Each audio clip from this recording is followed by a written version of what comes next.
Olá pessoal, sejam bem-vindos a mais um vídeo do nosso canal Marisson Fraga. É um prazer imenso ter você por aqui.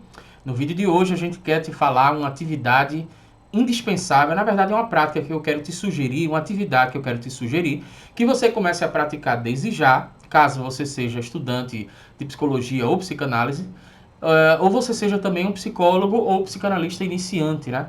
Então eu quero te sugerir justamente essa atividade e que você comece o mais rápido possível e que você nunca mais termine. Uma atividade que você vai levar para a vida toda, porque é uma atividade que vai ajudar você a se desenvolver profissionalmente, né, com uma habilidade que é indispensável, né, uma habilidade que acaba sendo realmente um diferencial. Quanto mais você desenvolver essa habilidade, que daqui a pouco a gente já vai falar, mais diferenciado você vai ser enquanto psicanalista ou psicólogo, né? E se tiver algum psicólogo ou psicanalista que já há muito tempo esteja atuando, mas não conheça essa atividade também, então aproveita e pega essa sugestão de bônus e leva também para a vida toda, porque todo mundo que fizer isso aqui só tem a ganhar profissionalmente, né? E não só você vai ganhar, como também os seus analisandos ou os seus pacientes, eles vão ganhar também. Então eu quero te explicar didaticamente por que você precisa praticar isso, tá? E segundo eu vou falar o que é isso que eu estou querendo sugerir para você. Que prática seria essa?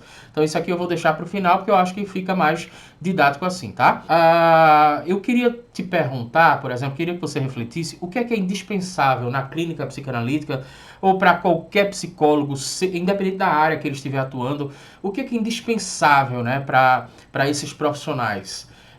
Indispensável, inclusive, não é nem mais a questão da clínica, né, psicológica, né, porque hoje a gente já tem a questão do atendimento remoto, então a clínica psicológica em si não é nem mais indispensável, você pode fazer o atendimento remoto. Na psicanálise já existe essa discussão há muito tempo, né, inclusive até Freud já chegou a atender andando no parque, então existe essa discussão de o que seria de verdade o setting psicanalítico, né? E o setting psicanalítico não se resume, não se restringe apenas a uma sala com um divã e uma cadeira, enfim, não é, o setting psicanalítico não se resume e nem se restringe a apenas isso. Então, o local ele não é indispensável.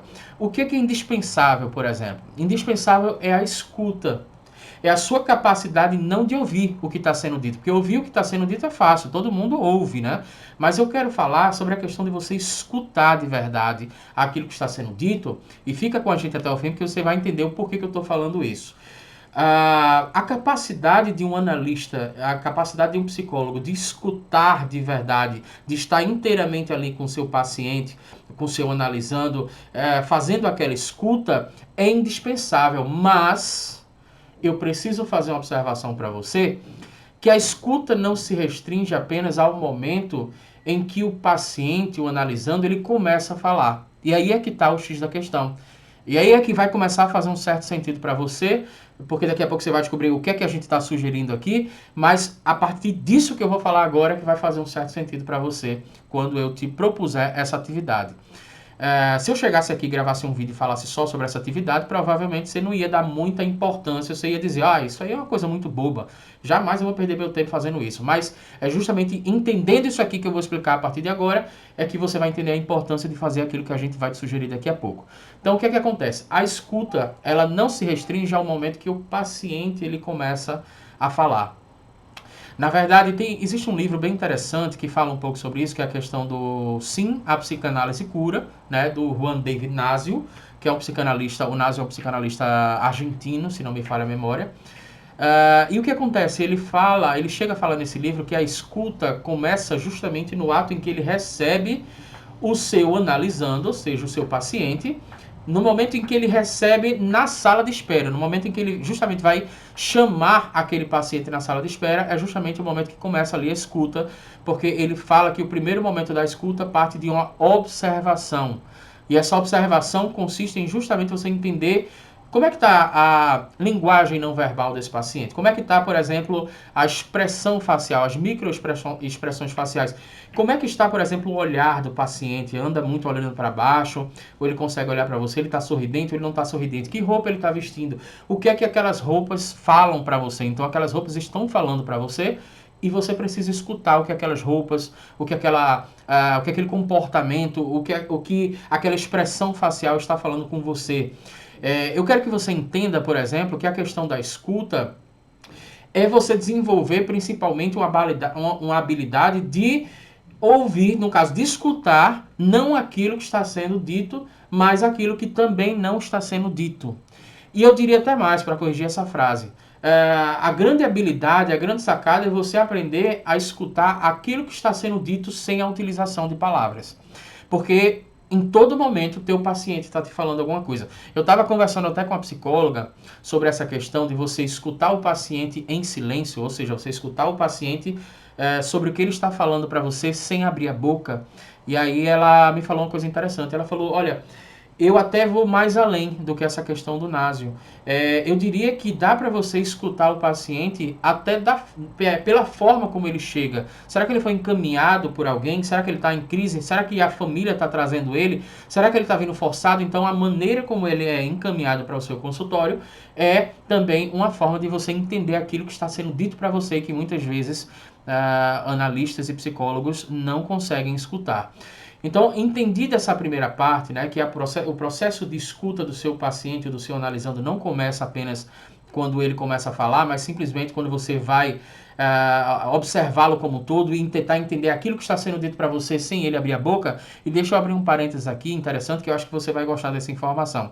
Nesse livro que eu lembrei, né, o livro do Násio, tem uma informação que eu acho interessante, que ele chega a dizer, por exemplo, que quando ele vai para a sala de espera e ele vê que o analisando dele, né, trouxe uma criança, que no caso é o filho, ele para um tempinho para falar com o filho. Por quê? Porque apesar dele não ir analisar o filho, mas ele entende que o comportamento do filho também fala com ele sobre a psique do pai. Ou seja, o comportamento do filho é uma extensão da psique do pai e muito mais, é uma extensão daquilo que o filho vive em casa e que, consequentemente, o pai também vive em casa. Então, a maneira como o filho se comporta, né, sendo uma criança, muitas vezes dá para você captar alguma informação, ou seja, alguma informação que está sendo dita para você sem qualquer tipo de palavra por parte do seu analisando. Então, eu espero que eu tenha ampliado essa questão, a gente vai passar para a sugestão. Eu espero que eu tenha ampliado essa questão da escuta para você. A escuta começa muito antes do seu paciente começar a abrir a boca para falar aquilo que está angustiando ele. Agora, sobre a atividade, na verdade, para você desenvolver cada vez mais essa habilidade, a atividade é muito simples. Ela consiste basicamente em você ir para uma praça, né? Uma atividade que você pode fazer indo para uma praça ou na janela, por exemplo, da sua casa, se tiver possibilidade, se passarem algumas pessoas na rua, na frente da sua janela. Você pode fazer isso no metrô, se você estiver num ônibus indo para o trabalho. Você pode fazer isso dentro do seu carro, né? No trânsito, observando as pessoas andando na rua. Você vai tentar fazer o que a psicologia chama de uma anamnese, né? Você vai tentar fazer uma anamnese, que é olhar para a pessoa sem conhecer a pessoa. Você vai escolher uma pessoa e vai fazer isso de forma discreta. Você vai olhar para a pessoa e você vai tentar entender, ou seja, você vai tentar escutar aquilo que está sendo dito para você sem você conhecer essa pessoa e sem essa pessoa falar absolutamente nada para você. Então você vai olhar essa pessoa e você vai observar a roupa dela. O que aquela roupa dela está te falando? Você vai observar a postura da pessoa. O que aquela postura está te falando? Muitas vezes uma depressão é dita pela postura, né? Muitas vezes um pedido de socorro é veiculado, digamos assim, através de uma expressão facial, através de uma postura. O que, por exemplo, os sapatos daquela pessoa está falando para você? O que a bolsa... Aquela pessoa está levando algum livro, por exemplo, né? Vamos levar aqui para uma questão da clínica. Se você é um bom observador, e o seu paciente ele sempre está trazendo ali pela segunda ou pela terceira vez o mesmo livro. Vamos colocar esse exemplo aqui, já que eu falei de livro, me veio isso na cabeça. Então, o seu paciente está trazendo um livro ali pela segunda ou pela terceira vez. Na terceira vez, mais ou menos, você pergunta a ele, me conta um pouco desse livro aí que você está lendo. E aí, vamos supor que ele não sabe contar. Ele falou assim, não comecei a ler ainda, ou seja, eu comecei e parei, fiquei só no comecinho, e você percebe que ele está dando desculpa. Então, na verdade, o que ele está falando para você ali? Provavelmente ele está levando o livro, mas existe um significado por trás. Será que ele não está querendo passar uma imagem para você, por exemplo, de uma pessoa inteligente?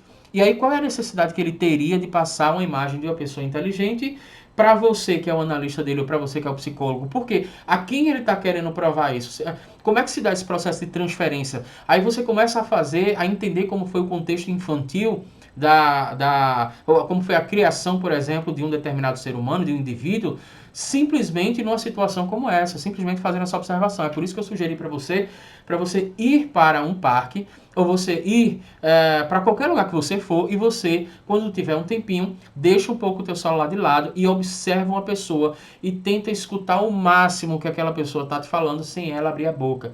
O que a bolsa dela está te falando sobre a condição social dela? A bolsa dela está te falando sobre um sofrimento econômico que ela tem, uma privação econômica. A roupa dela está te falando o quê? Qual é a religião dessa pessoa? Será que essa pessoa é evangélica? A roupa dela está dizendo isso para você? Você está conseguindo escutar isso? O que é que o cabelo dessa pessoa está dizendo para você? Será que a autoestima dela tá legal? Ela tá com cara de sono, por exemplo, né?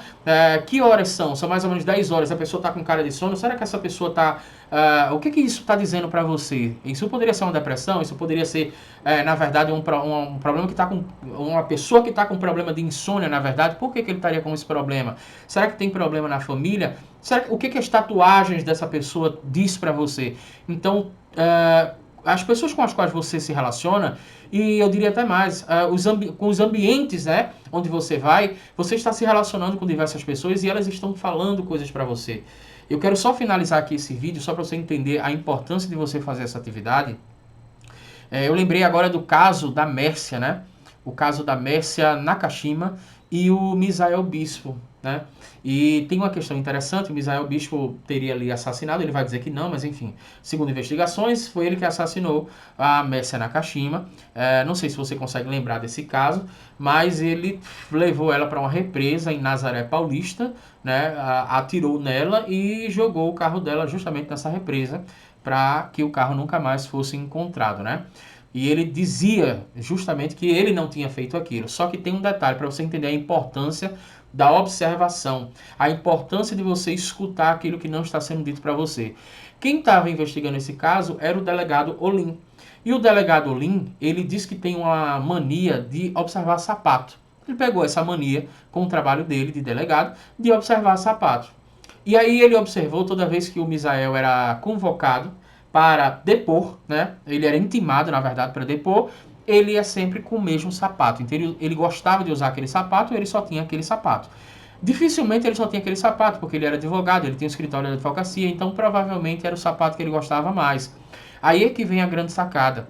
Eu não sei como são os nomes dos termos técnicos, mas o delegado Olim conseguiu uma autorização para ir na casa do Misael Bispo, para entrar lá e para pegar qualquer tipo de prova para levar para a perícia, né? Qualquer tipo de prova, qualquer tipo de objeto que ele achasse que poderia ser uma prova. E aí, justamente quando chegou lá, uma dos objetos que ele pediu foi justamente o sapato. Ele lembrou que era aquele mesmo sapato que ele gostava de usar. Resultado, a perícia deu que esse sapato daí ainda tinha vestígios de uma alga, né? Que essa alga só dá em Nazaré Paulista, justamente naquela represa, que foi justamente quando ele foi tentar empurrar o carro, ele entrou e acabou molhando o sapato e ficaram vestígios dessa alga lá.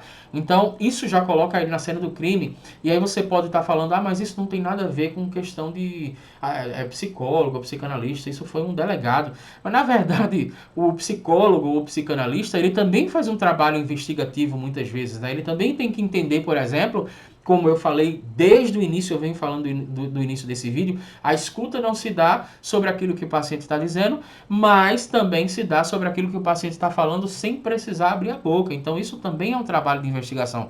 Inclusive, se você for pesquisar, por exemplo, a definição de psicanálise, só para você ter uma ideia, uma das definições é método investigativo do conteúdo inconsciente. Então, espero que você tenha gostado do nosso vídeo esclarecedor, espero que tenha sido esclarecedor para você, né? Espero que tenha sido esclarecedor para quem é estudante de psicologia, psicanálise, para quem é iniciante nessas profissões, né?